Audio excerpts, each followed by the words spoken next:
Grüß, willkommen in einem Aufregens video. Welcome to yet another exciting video, in this case episode 11 of my equipment series of videos. This video will be covering German armoured cars, specifically how they were used in the reconnaissance companies. I created this video and pretty much all the videos in my equipment series in order to assist in my efforts in determining what equipment was used when and in what formations. This is a specific issue when creating equipment data charts or organisational charts for the German Army or any army during World War II or even the Cold War period for figure gaming purposes. Let's go on to the equipment. The KFZ-13 was the first armoured reconnaissance vehicle introduced by the German Army after the First World War, and by 1935 147 units of this lightly armoured vehicle had been delivered to the fleet. Initially used to fill the gap due to a lack of armoured vehicles, it was intended as a long-range reconnaissance vehicle. The unarmed version of the KFZ-13 was the KFZ-14, the radio vehicle. This was equipped with a radio set instead of the machine gun. It was designed to operate in conjunction with the KFZ-13 and provided long-range radio communication capabilities. The KFZ-13 and KFZ-14 typically formed a reconnaissance detachment made up of two KFZ-13s and one KFZ-14. The KFZ-13 would communicate back to the KFZ-14, which had a long-range radio and could communicate with high-level headquarters. These vehicles were deployed in the invasion of Poland, the Battle of France, and the initial invasion of Russia. They were retired from active service in 1941 and only used thereafter for training purposes. This shows a rather interesting pre-war picture of the KFZ-13 and KFZ-14 reconnaissance detachment. In this picture we can see a KFZ-13 working in conjunction with a RAD-6 communication radio car to the rear of it. As the war progressed, the KFZ-13 armoured cars would often be mixed in with other types of armoured cars, as this image shows. The SD KFZ-247 was an armoured command car used by the German armed forces during World War II. It was typically found in the armoured car companies up until 1943. Its primary purpose was an armoured command vehicle. The pivot-mounted machine gun was removable and was often stowed when this vehicle was travelling. This picture had been taken well after the end of the war, but there are many World War II pictures showing the machine gun deployed as well, or not deployed. The SD KFZ-221 was the base model of this series and first production series of this lightly armoured car family, built on a standardised chassis for military use. This vehicle was armoured on top, protecting crew from artillery, and had superior cross-country performance to its predecessor. It was manned by a two-man crew and had four-wheel drive. Production ran from 1935 to 1940. Some SD KFZ-221 armoured cars were rearmed with a 2.8cm heavy anti-tank rifle in a modified turret and with upgraded armour. The 2.8cm gun was a German anti-tank weapon working on the squeeze bore principle. It was only produced in very small numbers and discontinued when the specialist ammunition for the 2.8cm weapon could no longer be produced. It was probably deployed in very low numbers in each armoured car reconnaissance company, possibly one per company maximum. The final production version of the SD KFZ-222 armoured car was armed with a 2cm autocannon and a machine gun.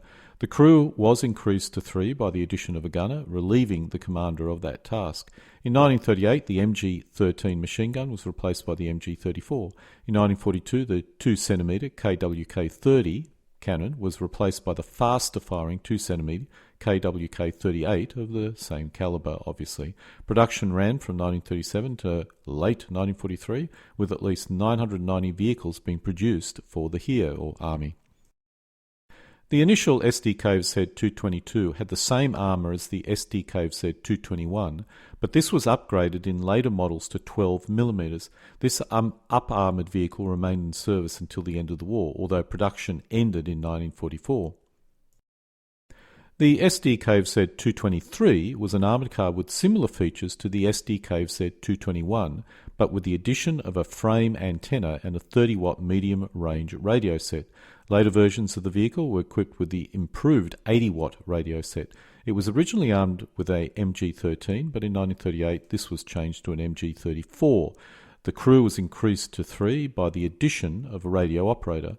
Production ran from 1936 to January 1944, with at least 567 vehicles being produced for the Army. Two SD KFZ 221s or SD KFZ 222 armoured cars teamed up with a single SD KFZ 223 to form a reconnaissance detachment. The SD KFZ 221 was gradually replaced with a heavier armed SD KFZ 222. The trend of increasing the armour and weapon of the armoured car was a recurring theme, with the 2.8cm armed version being the first of the heavier armed varieties. But it was difficult to equip this vehicle with a heavier weapon, so for most of the war the 2cm remained the primary weapon. There are very few pictures of an SD KFZ 223 armoured car working with an SD KFZ 221 or SD KFZ 222. In this case, we see an SD KFZ 221 and SD KFZ 222 with a larger RAD-8 armoured or radio armoured car. It's also possible the vehicle on the right is a SD KFZ 223 as well. It was clear that these vehicles mixed based on the requirement of the mission. The SD KFZ 250/9 was a reconnaissance variant with a 2cm autocannon and a coaxial MG34 or MG42 in a low open-topped turret identical to that of the SD KFZ 222 armoured car. This was based on a half-track, the SD KFZ 250 half-track. The Germans discovered that in Russia the mobility of their four-wheeled armoured car was not sufficient, so they developed a reconnaissance vehicle based on the SD KFZ 250 half-track. This proved very successful and was widely used in Russia, especially during 43 and 44. The SD KFZ 250/8 was a support variant based on the SD KFZ 250 half-track, armed with a 7.5cm howitzer and an MG34 machine gun. It replaced the SD KFZ 250/10, which was armed with a 3.7cm gun, and was used as the platoon leader's support vehicle. This implies it was allocated to platoons rather than forming its own dedicated platoon, such as occurred with the SD KFZ 233. However, I'm unable to confirm if this is correct or not, which makes me think it was organised into 6 vehicle platoons under the battalion headquarters and allocated out as required. The SD KFZ 250/8 vehicles were in service from 44 onwards and fought as part of the German light armoured reconnaissance formations. Their guns were suitable as an anti-infantry and suppression weapon when firing high explosive shells and could threaten light armoured vehicles at range. Their half-track bodies also allowed for good cross-country performance. The SD KFZ 260 was an armoured communication car designed to work with signal formations. It was typically not armed and would normally be used for communication with aircraft or the Luftwaffe. The SD KFZ 261 was an armoured communication car designed to work with signals formations. It had superior cross-country capability than the SD KFZ 260 and was mainly used for communication with other army formations. The SD KFZ 231 RAD-6 was armed with a 2cm autocannon and an MG13 machine gun. It had a second driver's position in the rear so that the vehicle could be driven either forward or backward with relative ease. The SD KFZ 231 was introduced into service in 1932 and began to be replaced in 1937 when the German Army switched production to an 8-wheeled armoured car instead of this 6-wheeled vehicle. Despite being replaced, they were used by reconnaissance platoons during the invasion of Poland, the Battle of France, and the initial invasion of the USSR. They were withdrawn afterwards for use in internal security and training purposes, or for those purposes. The SD KFZ 232 carried a medium range and a short range radio. This model was very distinctive because of the heavy bed spring antenna over most of the hull. This vehicle provided long-range communication with headquarters and would normally be teamed with 2 SD KFZ 231 armoured cars. Two SDKZ 231s and one SDKZ 232 armoured cars would make up a heavy reconnaissance detachment. The SDKZ 231 armoured car would scout ahead and report back information to the SDKZ 232, which would then relay it back to headquarters. This is a pre-war photo showing the SDKZ 231 and SDKZ 232 armoured cars on a parade working together. Clearly these vehicles worked closely together. The SDKZ 263 was a radio vehicle with extra long-range radio equipment and an additional radio operator. To support the additional equipment, the turret was omitted, the superstructure was raised, and only a single ball-mounted machine gun was mounted.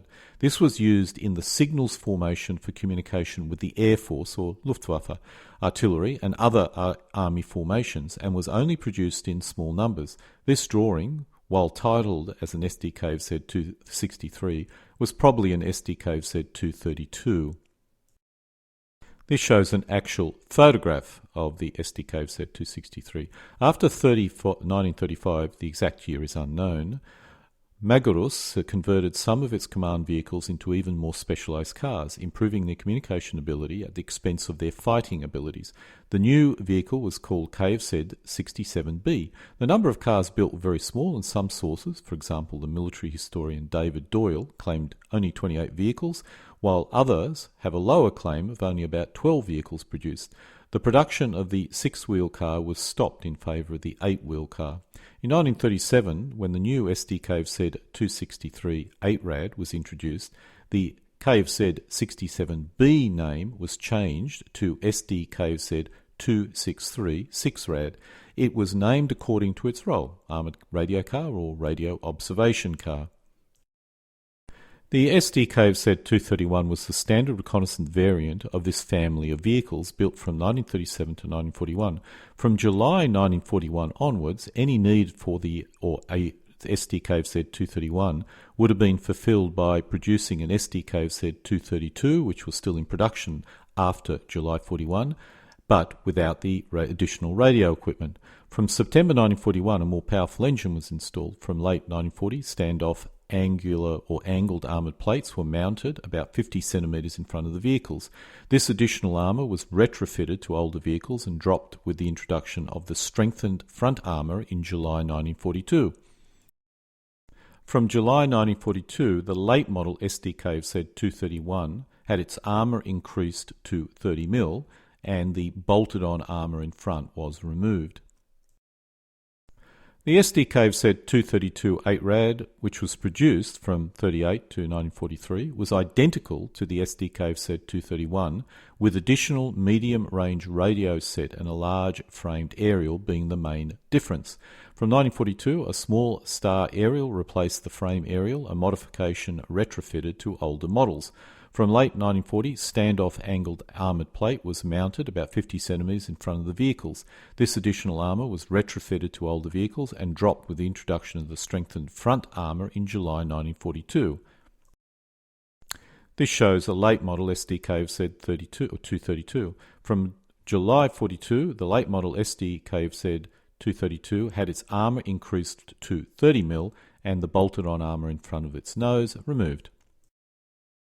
As both the SDKZ 231s and SDKZ 232s were armed in a similar manner, there were 3 of each vehicles in each reconnaissance platoon. This would allow the vehicles to pair up or mix with the light armoured cars as required.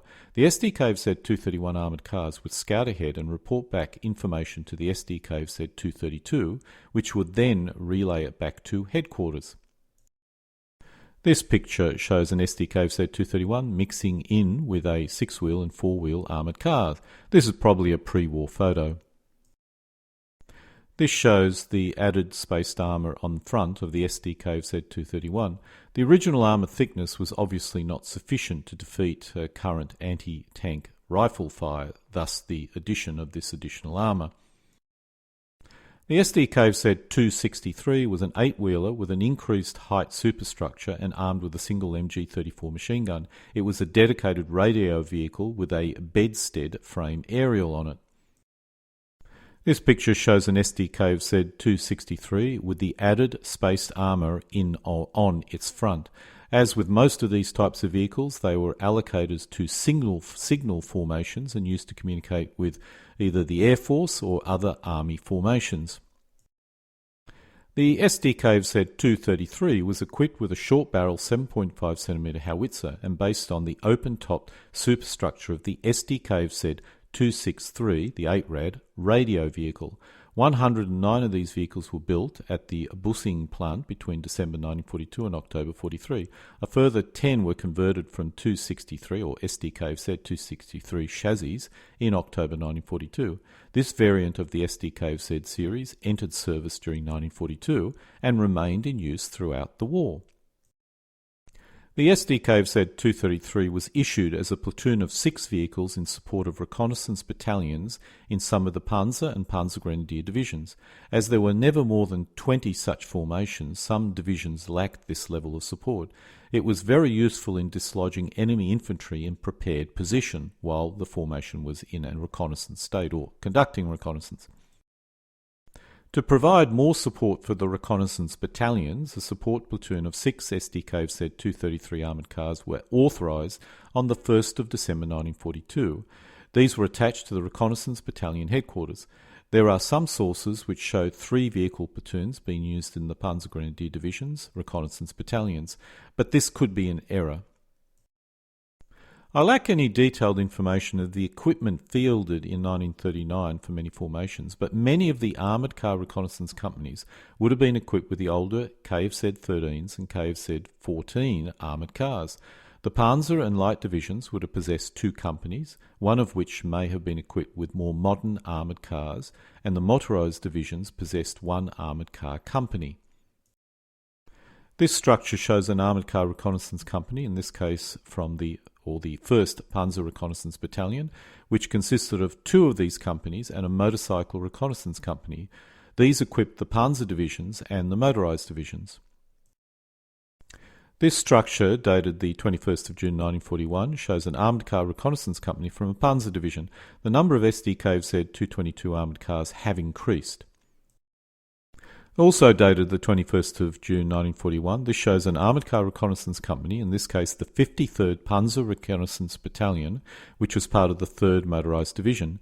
This consisted of 1 of these companies. In addition, it had 1 motorcycle reconnaissance company and 1 support company.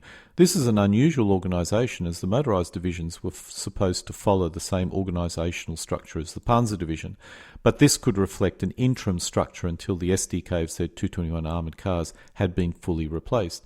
In this organisation, there are 2 s6e11 221 equipped platoons, each with 6 vehicles, which is unique. The armoured reconnaissance battalions, in this case a structure dated November 1941, replaced the motorised reconnaissance battalions in the Panzer divisions. There are a number of changes in the battalion, but the new organisation issued at the end of 1941 replaced all the s6e11 221s and 222s in the armoured car companies. The radio cars were now embedded with the armoured car platoons. The company headquarters was also modified, with the s6e11 263 removed. This change applied to the Panzer divisions, with the motorised divisions retaining their motorised reconnaissance battalion structure, which was formed in July 1941. In February 1942, the armoured reconnaissance battalions received a half-track armed reconnaissance company. This change only applied to the Panzer divisions, as the armoured reconnaissance battalions were only allocated to the Panzer divisions. In February 1943, the Germans made a number of major changes, the main one being the conversion of the motorised division into a Panzergrenadier division. This required upgrading all the motorised reconnaissance battalions in the motorised divisions to armoured reconnaissance battalions. This also resulted in the addition of a half-track reconnaissance company and an assault gun platoon to the existing armoured car reconnaissance companies, both in Panzergrenadier and Panzer divisions. The composition of the battalion also varied a great deal between divisions, with the 21st and 15 Panzer Division lacking any reconnaissance companies, while 9 Panzer and Panzergrenadier divisions were fully equipped and the remainder only possessed a single company. The SDKZ 234/1 was fitted with a 2 cm gun or cannon and coaxial MG34 and MG42 machine gun in a rotating 6-sided open-top turret. This was the second version of this armoured car series to enter production, built from July 1944 to the end of the war. While equipped with the same main gun as the older SDKZ 231, it possessed superior armour protection and mobility. It was also equipped with long-range radios, allowing it to operate without a special radio-armoured car. This picture shows a rather new SDKZ 234/1 armoured car. These armoured cars changed the structure of the new armoured reconnaissance battalions, which were now capable of dealing with enemy entrenched infantry, anti-tank guns and other light artillery, armoured cars and even light tanks in some cases.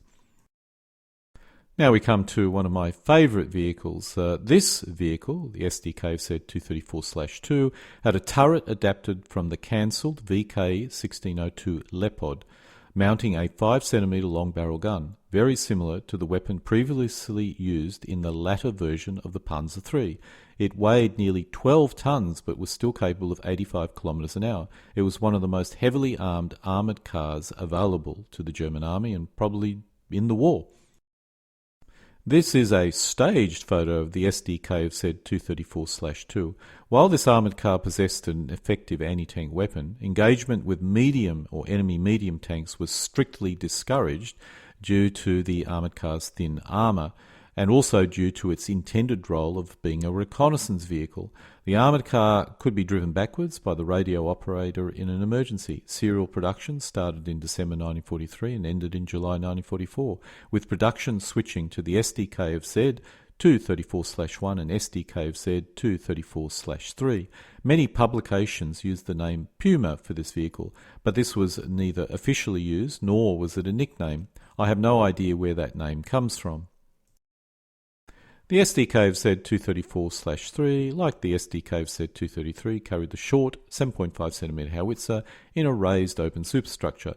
The gun's low velocity made its armoured-piercing round ineffective against most Allied tank, but allowed the high explosive shell casing to be thinner, which contained more explosives. Thus it was a very effective anti-personnel weapon. The heat round for this weapon was, however, effective against most Allied tanks. In December 1944, production ended in favour of the SDKZ 234/4. This shows a staged photo of the SDKZ 234/3. The 7.5 cm main gun was effective in providing support when attacking infantry or enemy towed guns, which was its main purpose. It was organised into 6 vehicle platoons under headquarters command. The SDKZ 234/4 mounted a 7.5 cm PaK-40 anti-tank gun in an open compartment. This variant was similar to the Marder tank destroyer series in that it was weakly armoured and an open-topped anti-tank vehicle, tank destroyer basically. The SDKZ 234/4 was organised into 6 vehicle platoons under the command of the battalion headquarters. It was very effective as a tank destroyer in a defensive position, as it could quickly be driven away after firing. However, its main role was in providing support if attacking entrenched infantry or towed guns. The SDKZ 251/23 was a reconnaissance variant intended to replace the SDKZ 250/9. It was fitted with the same turret mounting as the SDKZ 234/1 armoured car and, as you can see here, was a half-track. The SDKZ 251/23 was only built in very low numbers and was probably never operational. The SDKZ 250/9 proved more than adequate, particularly on the Eastern Front. The initial models may have been converted into anti-aircraft vehicles after it was decided to not proceed with this idea. The Panzer II AUSRÜSTUng was a light reconnaissance tank and was the only Panzer II design with the overlapping interleave road wheels and slack track configuration to enter serial production, with 100 being built from September 43 to January 44, in addition to the conversion of 4 Panzer II AUSM tanks. Originally given the experimental designation VK1303, it was adopted under the alternative name of Panzerspielwagen II and given the popular name Lutsch. The 9th Panzer Division had 29 of these vehicles in August 44, which indicated the company's strength was about 29, although 25 would be likely the official strength, or I think is the official strength. While the Panzer II was considered as obsolete well before 1944, this version of the Panzer II was introduced to provide the Armoured Reconnaissance Battalions greater capability to deal with the increasing heavier armed infantry and enemy reconnaissance forces. The SDK s6e11 was a German reconnaissance tank with the 20mm turret, or 20mm gun in a turret, from the SDK z222 armoured car. There were 70 built. While these vehicles were allocated to the reconnaissance battalions, they were considered as armoured reconnaissance vehicles rather than reconnaissance vehicles. These vehicles were designed to provide more punch to the reconnaissance battalions. However, its poor armour made it impossible for it to meet any enemy tanks and hope to survive, obviously. 25 were allocated to the 2nd Armoured Reconnaissance Greater German Panzer Grenadier Division. On the 27th of April 1944, 25 were allocated to the 1st Armoured Reconnaissance 3rd Battalion, 3rd Panzer Division on the 1st of September 44. It's unknown where the remaining 20 vehicles were allocated. The SDK z140-1 was a new breed of reconnaissance vehicles designed to give the reconnaissance more offensive capability against entrenched infantry, armoured cars, light tanks and towed guns. It could not hope to engage enemy medium tanks, but was otherwise capable of small-scale offensive operations against reasonably heavily defended enemy positions. In 1943 to 1944, the Greater Germany Regiment, which was a 4-battalion infantry regiment, had its own armoured reconnaissance battalion. This battalion was comprised of a HQ unit, 5 recce companies and a supply company. Number 1 company was an armoured reconnaissance company. Company number 2, 3 and 4 would be the reconnaissance companies, and number 5 company was the heavy company that consisted of an assault pioneer troop, a close support troop and a mortar troop. The SDK z140-1 would normally be posted to number 1 company, the armoured reconnaissance company. The SDK z140-1 was a German close support reconnaissance tank with a 7.5cm gun mounted in a modified superstructure. This shows a picture of the SDK z140-1. These were used in the Armoured Reconnaissance Battalions and were probably organised into 6 vehicle platoons under the battalion headquarters. By March 1944, the new SDK z234 armoured cars were being deployed in the West and Italy. This shows a reconnaissance company equipped with these vehicles. The SDK z140-1 was used in the Armoured Reconnaissance Company, the Greater Germany Panzer Grenadier Division, the 3rd Panzer Division, and one other division I can't track down. Other vehicles which were used in these formations was the Panzer II, with the 9th Panzer Division possessing 29 of these light tanks, and a further 2 or 3 possessing a company equipped with the Panzer IIs as well. Only 6 or 7 from a total of about 30 Panzer and Panzer Grenadier divisions would have possessed armoured reconnaissance companies. And so we come to an end of episode 11 of my equipment series of videos, in this case covering German armoured cars. Alle guten Dinge kommen zu einem Ende.